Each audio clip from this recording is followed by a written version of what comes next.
What do you say to that, ladies and gentlemen? As Erik Ten Hag so prophetically put it in his post-match reaction on Sky Sports, they can fucking play football. His words, not mine. Don't shoot the messenger. Manchester United, they're 2-1 winners against Liverpool.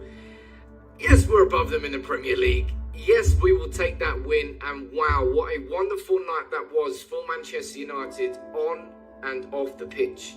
I'm going to focus here on what happened off the pitch. To go to the toll gate there, we turned up at about, I don't know, must have been about 6:15, 6:30, to see just how many fans were there.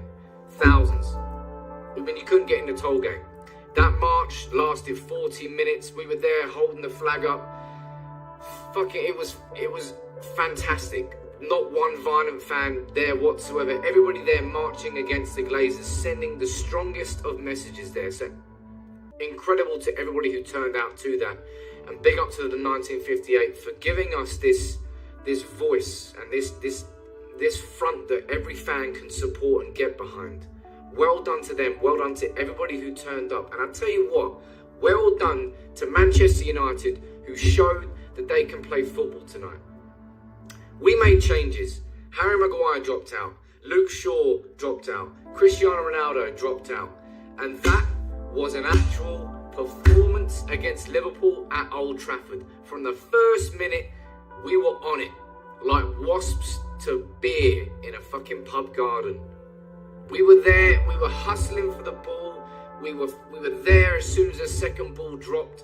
We were pestering Liverpool. For the first 15 minutes, it was... I wouldn't say it was total domination, because it wasn't total domination, but given what Liverpool have done to us in the last few years and what we have grown to expect from these games in the last few years to what we've seen there tonight is a polar opposite point of view. That first goal there, it felt like the measure of composure. We should have been 1-0 up. I think it was Elanga in the first half. We hit the post. I couldn't really particularly see where I was from in the TRA section. By the way, TRA section, wow. Fucking, that was outrageously good. I was on the floor for both goals. It was, what an atmosphere. It really was. I can't stress enough how good the atmosphere was there tonight. It really was a case where the energy from outside came inside.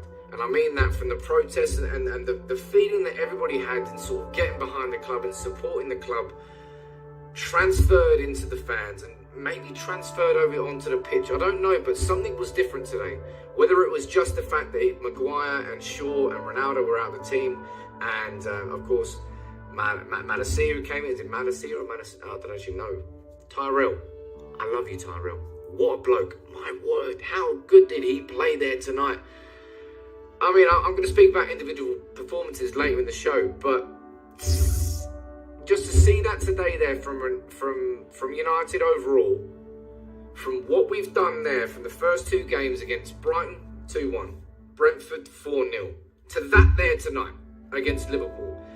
I said it in my preview, and I said it when I think I spoke to Who Scored during the week, and I was like, look, if there's going to be something shown from these United players, it has to be tonight. And I'm not saying that as a be-all and end-all of whether or not beating Liverpool in the third game of the season is the be-all and end-all of the season, because it's not.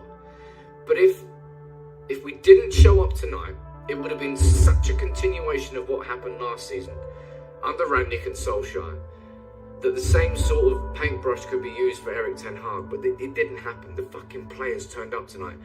Jamie Carragher, I want to hear you talking about how tall Martinez is after that game. The guy was an absolute monster. An absolute monster at the back. Alongside Tyrell Malacia, who was... I'm sorry, Luke Shaw, but you're not getting back into that team straight away. I'm sorry, Harry Maguire, you're not getting back into that team now. From what we've seen there is no chance we make any changes for that next game. Erik Ten Hag made big changes according to the starting 11. Maguire went out, who's the captain. Luke Shaw went out, good. Ronaldo was left on the bench. Elanga started on the left-hand side with Sancho on the right and Rashford through the middle. And that made that second goal. When that second goal went in, I flew from like 3 seats into the row to the second step down there. I went absolutely flying. Also found someone's glasses. Nailed it. But United, when that second goal went in, we're 2-0 up against Liverpool. You know, I'll be honest, I think we sort of, it feels like we went slightly inwards a little bit. The crowd started to get nervous, the players started to play nervous, and it feels like we were nervous, and Liverpool got their goal. It seemed scrappy, I have to be honest, I haven't seen a reaction, I haven't seen a replay of it, sorry. It seemed scrappy, I didn't really know how it fucking went in, but it went in, and everyone was like, but still there was a little bit of measure of confidence that we could see it through. Oh, voice went there. That we could see it through. Be honest, my voice has gone from that, Jesus Christ. And we saw it through. I saw so many characteristics there tonight that I saw in the pre-season that up until now I haven't seen in the Premier League. There tonight, the players showed me that they can, as Erik Ten Hag said, that they can fucking play football. That they can do what he wants them to do. That we can play it out from the back. Malacia, especially in like 2 or 3 occasions where he had 2 players round him, just did lovely little round the corner passes, whether that was to Martinez or whoever was there. And he got him out of space. He drew 2 Liverpool players to him, played through the press. And from that point on, we could just play it forwards. That's what we need to see. What we saw there tonight has to be the foundations upon we build the rest of this season. Casemiro being unveiled, I'll be honest, I didn't see that. I was outside the ground in the protest. I didn't see that shit. But Casemiro, drop him in that team there instead of Scott McTominay. You've got the foundations for something going forward. I do not think this whole squad is abysmal. I never thought that, and I've reiterated that. There are certain individuals that I do not think should be in that team. Ooh, my voice went for a second time there. But I'm just so happy about that tonight. It felt fantastic in that stadium. It really, really did. From the energy from the toll gate, going there and seeing so many people there. Everybody on the same wavelength, everybody on the same path, and everybody with the same energy towards the Glazers, towards getting the Glazers out. But as I say, doing it in a peaceful manner, because as soon as we start protesting and it goes into a violent manner, then the narrative switches and the Glazers start winning against us. But instead of that, thousands and thousands marched from the toll gate to Old Trafford. And the pictures and the videos that will come out post this game tonight will only strengthen our fight against the Glazers. But speaking from a purely football perspective, that there tonight, we needed that. We needed that there after the game against Brighton and the humiliation against Brentford. And for me there, it goes to show that they are there for that fucking manager. That they can play like that for their manager. And that when the chips are down, because the chips were down there tonight. Against Liverpool, yeah, they may have been struggling coming into the game. 2 draws. They weren't the Liverpool, in terms of per form, that come in and spanked us last season. To go from that to where we were against Brentford to where we played there tonight is a fucking seismic shift. And we needed that shift as a football club. And I hope now we continue that into Southampton. We bring Casemiro in and we can start looking vertically upwards from where we were in those first 2 games to where we should be. Because we should be so much better than we have been in those first 2 games. And I'm just so happy for Ten Hag. I'm so happy for Martinez and Malacia, who put all those fucking naysayers to bed. I apologise if I'm swearing quite a bit. It's like I've had a few drinks, because you can't hear my voice as well. But being there tonight was special. Before the game, during the game, United, as the chant goes, we will never die. But we've seen dead and buried for so long.